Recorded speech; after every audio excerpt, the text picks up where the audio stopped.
الحمد لله رب العالمين والصلاة والسلام على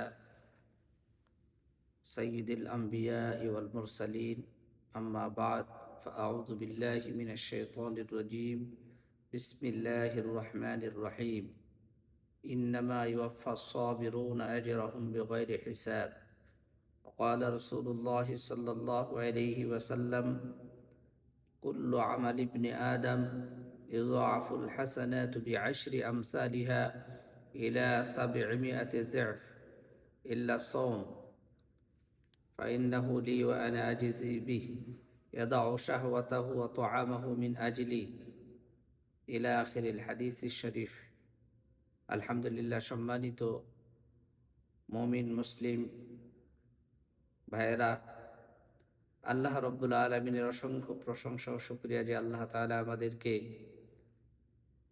রমাদানের মতো একটি মাস দান করেছেন এবং যে মাসের মধ্যে আল্লাহ রব্বুল আলমিন সিয়ামের আদেশ দিয়েছেন। ফামান শাহিদা মিনকুমুশ শাহরা ফালইয়াসুম, তোমাদের মধ্যে যে ব্যক্তি এই মাস প্রাপ্ত হয় সে রোজা যেন রাখে।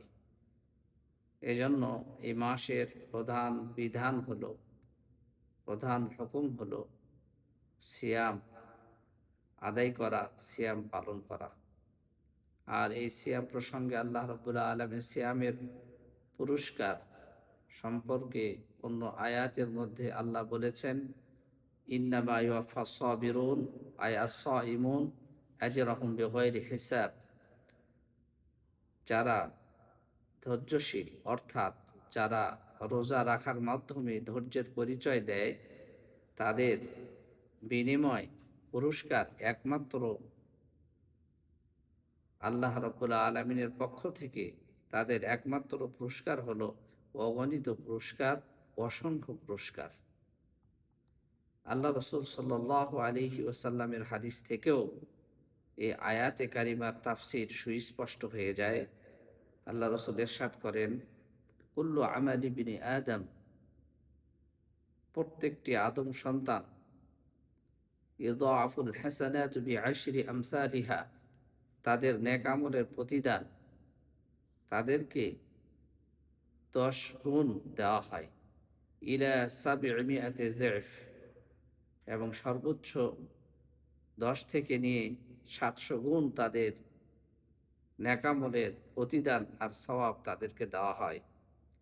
ইল্লা সাওম, তবে রোজা, সিয়াম এর চেয়ে ভিন্ন।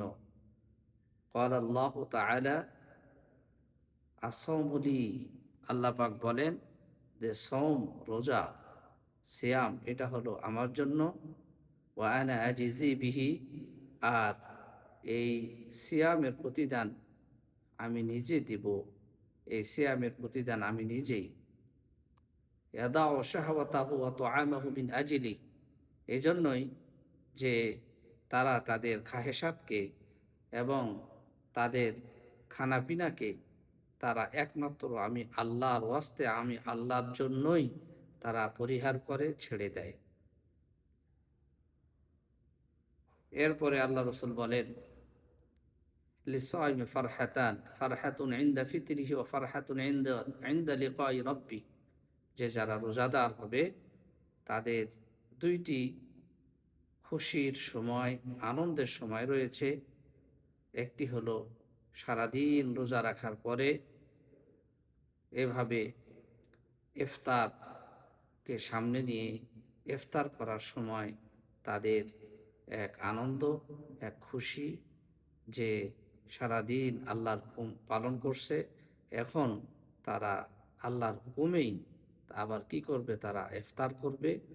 এই সময়টা হলো কি আনন্দের সময়, এই সময়টা হলো দোয়া কবুলের সময়, ইফতারের সময়। এই জন্য এটা একটা খুশির সময় তাদের জন্য। দ্বিতীয় হলো ইনদা লিকা ওয়া ইনদা লিকাই রব্বি, আর আল্লাহর সাথে যখন সাক্ষাৎ করবে তখন তাদের জন্য একটি খুশির সময়। যেহেতু রোজাদার সারাদিন রোজা রেখে ইফতারের সময় সে খুশি হয়, আনন্দিত হয়, তৃপ্ত সহকার সে খায়, পান করে, এই সময় তার একটা আনন্দের সময়। আর এভাবে যখন এই রোজাদার বান্দা যখন পৃথিবী থেকে যখন আখিরাতে যাবে, আল্লাহর সাথে যখন তার সাক্ষাৎ হবে, তখন তার সিয়ামের কারণে আল্লাহ রাব্বুল আলামিন তার উপরে সন্তুষ্ট হবেন, রাজি হবেন, খুশি হবেন। এই সময়টা ওই বান্দার জন্য অত্যন্ত স সুসংবাদের সময়, খুশির সময়। এজন্যই যে মানুষের সবচাইতে বড় সফলতা হলো আল্লাহকে খুশি করা। রোজাদার বান্দা যখন আল্লাহর সাথে সাক্ষাৎ করবে, তখন আল্লাহ পাক তার উপরে সন্তুষ্ট থাকবে, রাজি হবে, খুশি হবে। এজন্য এই হাদিসের মধ্যে বলা হয়েছে যে, কুল্লু আমাল ইবনে আদম ইউযাফুল হাসানাতু বিআশরি আমসালিহা ইলা ৭০০ যায়ফ। আদম সন্তানের প্রত্যেকটি নেক আমলের প্রতিদান ১০ থেকে ৭০০ গুণ পর্যন্ত দেওয়া হয়। কিন্তু সিয়াম এর প্রতিদান আল্লাহ নিজেই দিবেন। কি দিবেন, কি পরিমাণ দিবেন তা উল্লেখ করা নাই। এতটুকু বলছে যে আল্লাহ দিবেন। আল্লাহ যত বড়, আল্লাহর পুরস্কার তত বড়।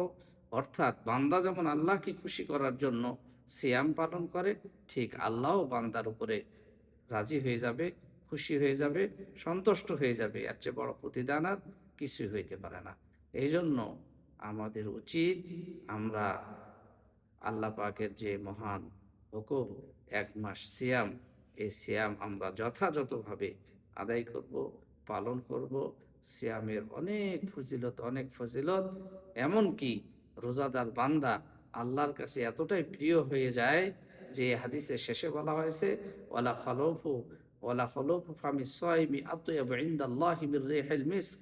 যে রোজাদার বান্দা আল্লাহ পাকের কাছে এতটাই প্রিয় হয়ে যায়, এতটাই নৈকট্য অর্জন করে ফেলে যে রোজাদার বান্দা তো আল্লাহর কাছে প্রিয় হয়। এমনকি রোজাদার বান্দা এতটাই প্রিয় হয় যে রোজাদার বান্দার মুখের দুর্গন্ধও আল্লাহর কাছে প্রিয় হয়ে যায়।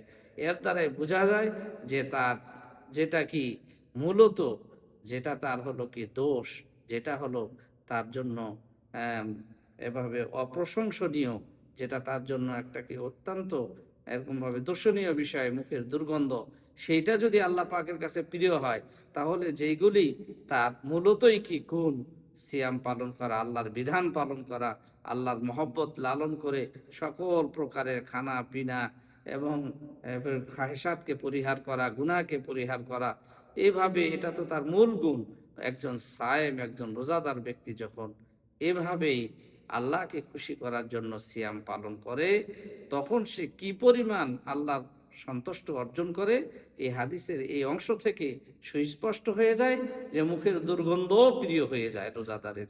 তাহলে তার আরো অন্যান্য আমলগুলি সিয়াম পালন করার দ্বারায় যে অর্জন করে, সে ওই সিয়াম পালনকারী আল্লাহ পাকের কাছে কি পরিমাণ প্রিয় হয়ে যায়। এই জন্য এভাবে আল্লাহর সাথে যখন সাক্ষাৎ হবে, আল্লাহর সাথে যখন দিদার হবে, তখন রোজাদার বান্দার উপরে আল্লাহ পাক রাজি এবং খুশি হবেন। এটাই হলো একজন মুমিনের জন্য চূড়ান্ত সফলতা। আর সিয়ামের মাধ্যমে এটা সে আদায় করতে পারে। আল্লাহ পাক আমাদেরকে এই মাসের সিয়ামকে গুরুত্বের সাথে, ইহতিমামের সাথে আদায় করার তৌফিক দান করেন। ওয়া আখিরু দাওয়ানা আনিল হামদুলিল্লাহি রাব্বিল আলামিন।